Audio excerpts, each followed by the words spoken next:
नमस्कार, good morning brothers and sisters, भाइयों और बहनों, सम्माननीय, पूजनीय, अति पूजनीय, माननीय listeners, learners, scholars, students, officials and professionals, ladies and gentlemen, doctors and ministers throughout the world,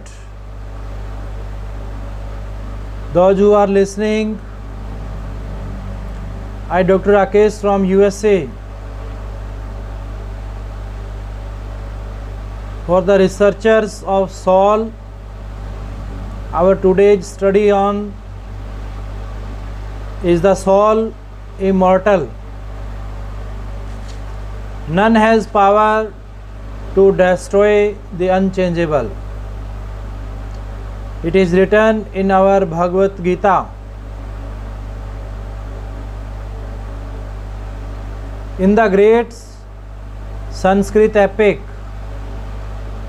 the Mahabharata, the story is told how the hero Yudhishthira, when asked by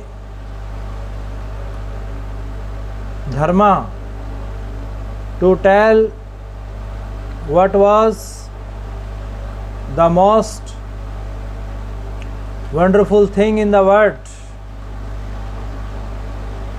replied that it was the persistent belief of mankind in their own deathlessness in spite of their witnessing death everywhere around them,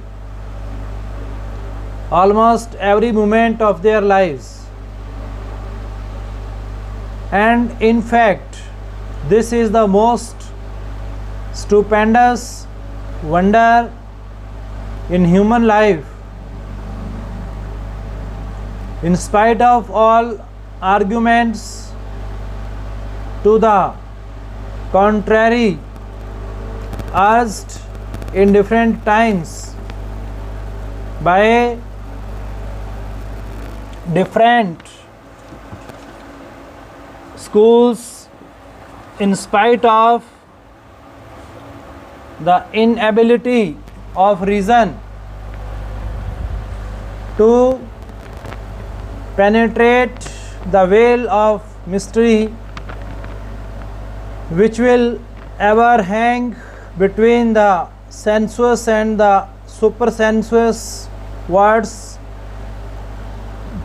man is thoroughly persuaded that he cannot die.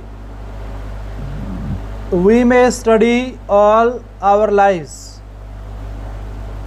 and in the end fail to bring the problem of life and death to the plane of rational demonstrations.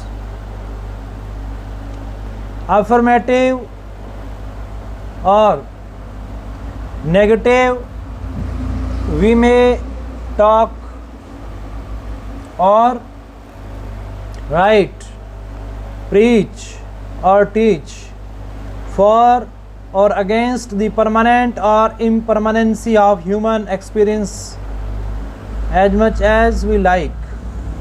We may become violent partisans of this side or that. We may invent names by the hundred,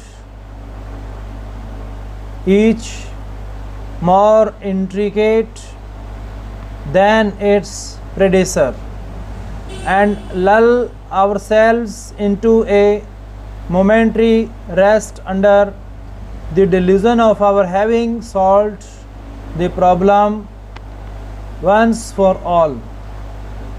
We may cling with all our powers to any one of the curious religious superstitions or the far more objectionable scientific superstitions,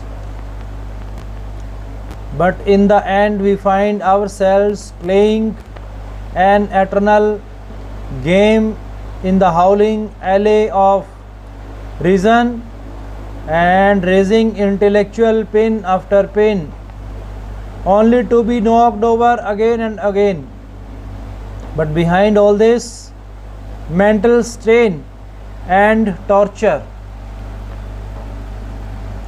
not infrequently productive of more dangerous results than mere games, stands a fact unchallenged and unchallengeable.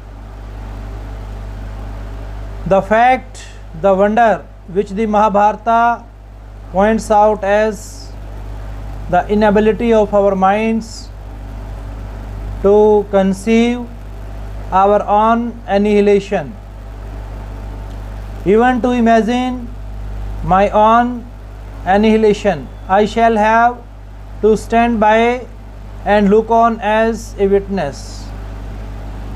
Now, before trying to understand what this curious phenomena means, we want to note that upon this one fact, the whole world stands. The whole world stands. The permanence of the external worldly, the permanence of the external world is inevitably joined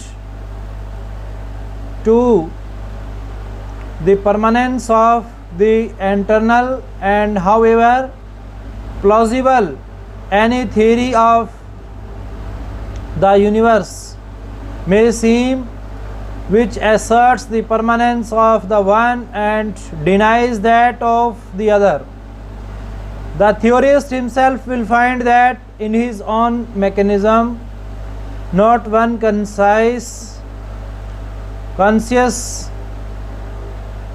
action is possible without the permanence of both the internal and the external worlds being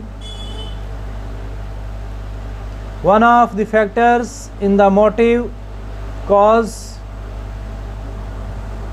Although it is perfectly true that when the human mind transcends its own limitations, it finds the duality reduced to an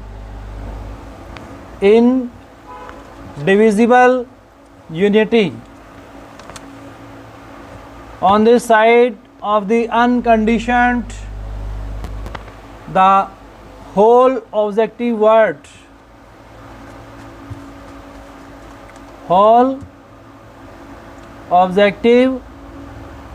that is to say, the world we know, is and can be alone known to us as existing for the subject,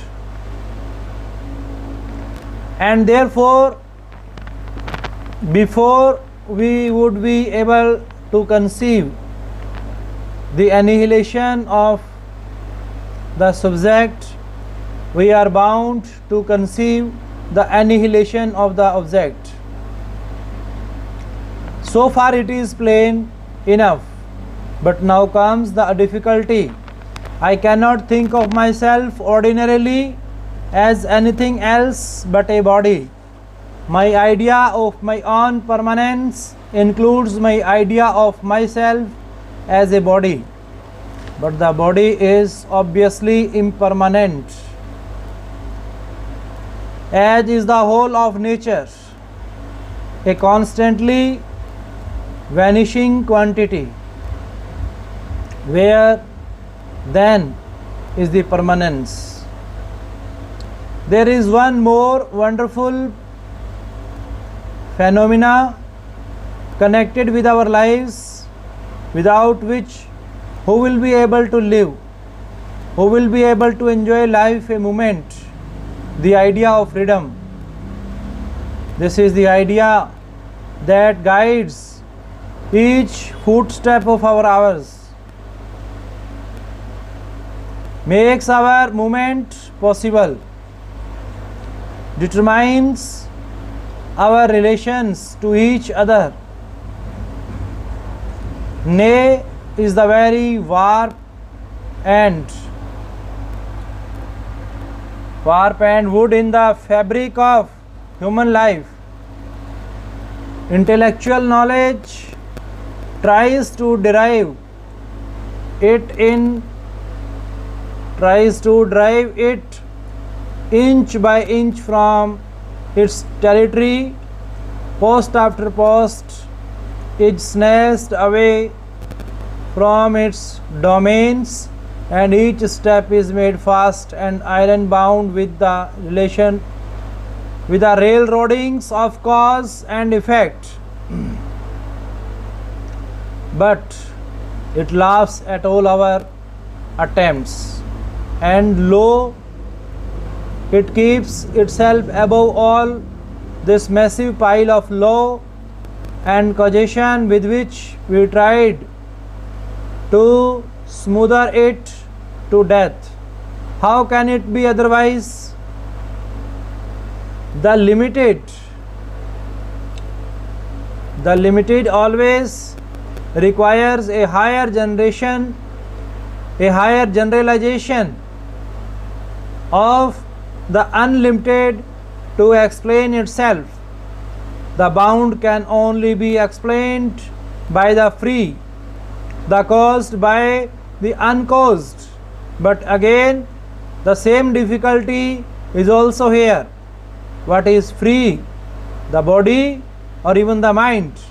It is apparent to all that they are as much bound by law as anything else in the universe. Now the problem resolves itself into this dilemma. Either the whole universe is a mass of never ceasing change and nothing more, irrevocably bound by the law of causation, not one particle having a unity of itself, yet is curiously producing an uneradicable delusion of permanence and freedom. Or there is in us and in the universe something which is permanent and free, showing that the basal constitutional belief of the human mind is not a delusion. It is the duty of science to explain facts by bringing them to a higher generalization. Any explanation, therefore, that first wants to destroy a part of the fact gives to be explained in order to fit itself to the remainder is not scientific, whatever else